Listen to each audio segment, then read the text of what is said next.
Welcome to Shivering Timbers Dojo. Today we're going to continue our deep dive into Danzanryu Jujitsu's Open no Kata with the Toras. Tora nage, Tora katsugi. Tora means tiger, so tiger throw and tiger back carry. Let's talk about Tora nage. Tora nage is something you might see in a WWE ring, in a professional wrestling capacity, where you throw the guy, you drag him up, throw the guy, you drag him up. Why the heck do we do it? Well, we'll talk about that a bit. And then also Tora katsugi, where they attack you and then you end them rightly with a belt choke and throw. Why do we do it that way? And then also we're going to have another way where we do it where we stop the attack ahead of time and throw them anyway. A couple ways to do it. These are some interesting moves. They get a lot of hate, but let's talk about why we do it and hopefully take away some of the mystery. This is Tora nage, the tiger throw. This is something you might see in professional wrestling, where I'm going to throw her a bunch and then kick her. Oh my goodness, what's the point of that? Interestingly enough, Danzanryu Jiu-Jitsu and pro wrestling as we know it have some common roots. They were both, pro wrestling was evolving from a sport into a show at about the same time that Danzanryu Jiu-Jitsu was being codified, but it wasn't a show just yet, and there were some nasty little moves people were doing.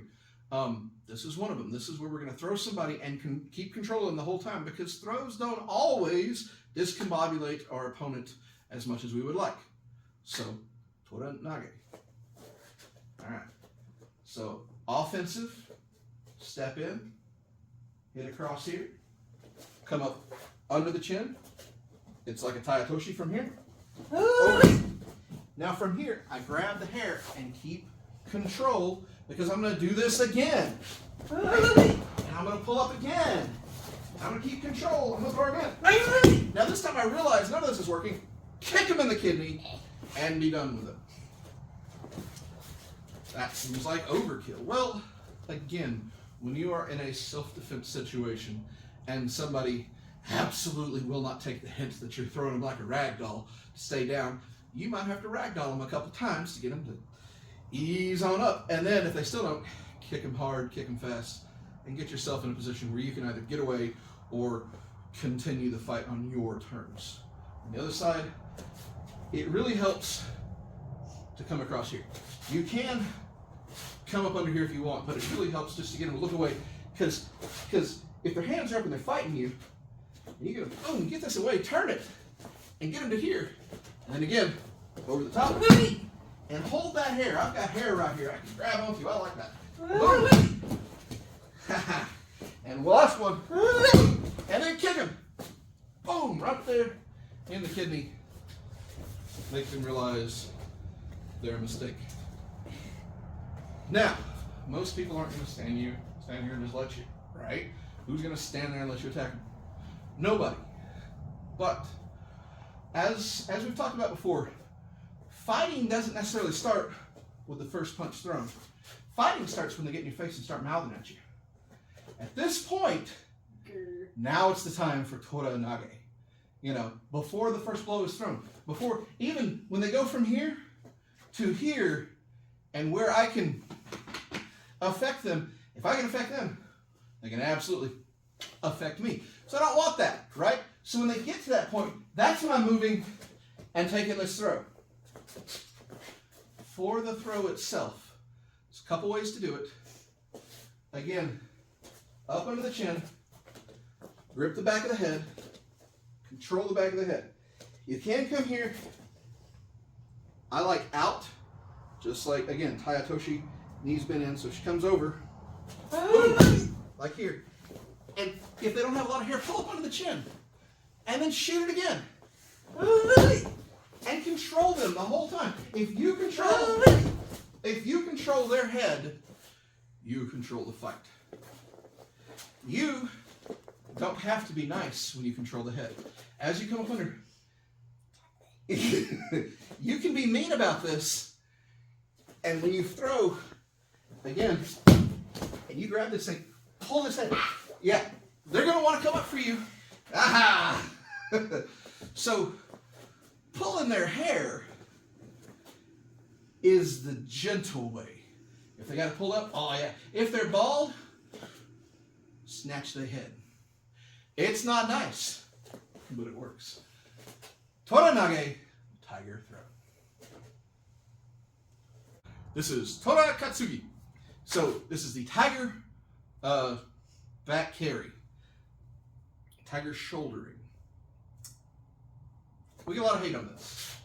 You know, I definitely, last time we showed this, a lot of people were like, oh my goodness, why would you ever do this? Because essentially, she comes up and slaps me and walks away. And while she's walking away, then I take my belt and I grab here and I attack. Oh my goodness. What in the world am I doing? I'm condoning violence against people. It's not nice. It's not fair. You know, somebody said, that's how you catch charges. Well, let's talk about reality for just a minute. Everything you do in a self-defense situation has to be proportional. And I agree with that. You know, you hurt somebody badly for no reason, you know, you will get in trouble. But understand this. If somebody attacks you and walks away, what are they going to go do? Are they going to go get something to attack you with further? Are they going to go get friends? Did they slap you and walk away? If they slapped you and walked away because you said something awful, this is not for Tora katsugi. Essentially, originally the idea was, you know, your honor has been affronted. Haha, get him. You know, we don't necessarily live in the old style world where, you know, we must defend our honor in that manner. But for practical purposes, why would you ever want to learn the version where they walk away? Because again, somebody's walking away to get something. You need, yeah. They might go get a weapon. They, you know, yeah, I'm gonna get shooed here. It's not a good idea to let them get away after they've already shown you violence. So, there's also a second way we can do this. The second way is we have the belt already ready. As they go to slap, you stop. You come over. And you get ready for the throw. Now, I like to teach this one because it's a little less, well, it's a little less mean. You know, you can say, hey, this person went to slap me. And I stopped. Interesting enough, this actually makes a very good blocking tool. Hit me. Oh. and hit. Slap me. Knock crap out of me. Boom, come over here. Right to here. Now, you notice I'm letting her get this under her chin because if I crush her chin, it's going to hurt her. So as I come in, I come under, I drop way down, get her up over. If it comes off, that's fine. If it doesn't come off, choke. Right to there.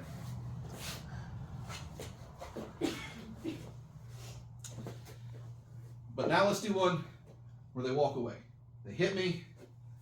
You know, hit me on that left side. We're going to do the other side. Oh, fun. Yeah. So, why have a belt? Well, you can take your own off. But in lieu of doing that, I'll just grab this one. So, trouble's coming, and I know it. Come here and lift up and under and turn right to here. And again, drop down as far as you can. Come right here and choke. You okay?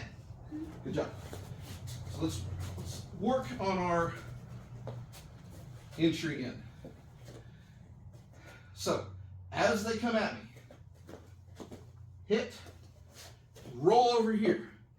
If they're going to come with that other hand and they're going to bring this up in time, and do you want to hit me? No. Or do you want to save yourself from being choked? Right? So, yeah. So we can't stand there for long. So when they hit, we're going to move this thing and pull them off balance. Just like before. Just like with my nage. Now, if they're very big and you're very small and you can't lift them over, off to the side.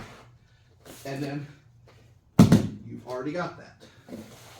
If you physically cannot lift them, let them fall over and just choke. But if you can, and you can lift a surprisingly large person because again, you're in a good squatting position from here over the top. You're not having to pick them up. You're literally just having to support their weight. And you can support more weight than you can lift. Other side. Hit. And as you come over, come to here, drop down, way over we go. And choke. All right. So with Tora katsugi, remember, when they slap, you can go get them to keep them from getting something else. But you also can just prevent the slap to begin with. Come over, and again, that pulling right here takes her off balance, which is what you want. Break the kazushi into the throat. So, Tora katsugi, the tiger shoulder. So that was Danzanryu jujitsu, oka no kata, the Tora nage and Tora katsugi. Tora nage, practice that one from resistance. You know, practice them trying to get their head out, get that grip under there, and work that throw. And you know, they're gonna want to get up. That's the thing. Nobody wants to stay on the ground. If they want to stay on the ground, let them. Keep them there. But if they're gonna try to get up, let them. Just control their head while they do it and throw them before they get their wits about them. Again, you're going to get a couple seconds of, oof, that's a throw. Get them up, do it again before they really get their chance to figure out what's going on. Keep them confused. In a real situation, throw them once before you kick them. Throw them twice before you kick them. Throw them 3, throw them 4. Whatever you got to do. Tora katsugi, be very careful with this one. Absolutely practice, you know, blocking and you're getting the belt over the arm to the other side. But once you get the belt around the neck, be very careful. It requires uke to have good ukemi. You need to have very good, you know, breaking kazushi and getting down, and you have to have your act together as well. So again, be very careful with this one. But with good ukemi and good control, your uke can land through it, and you can do just fine. And then we'll work your chokes from there. So if you still don't like these, well, come to class, try them out, see what you think. Other than that, stay safe. Thanks.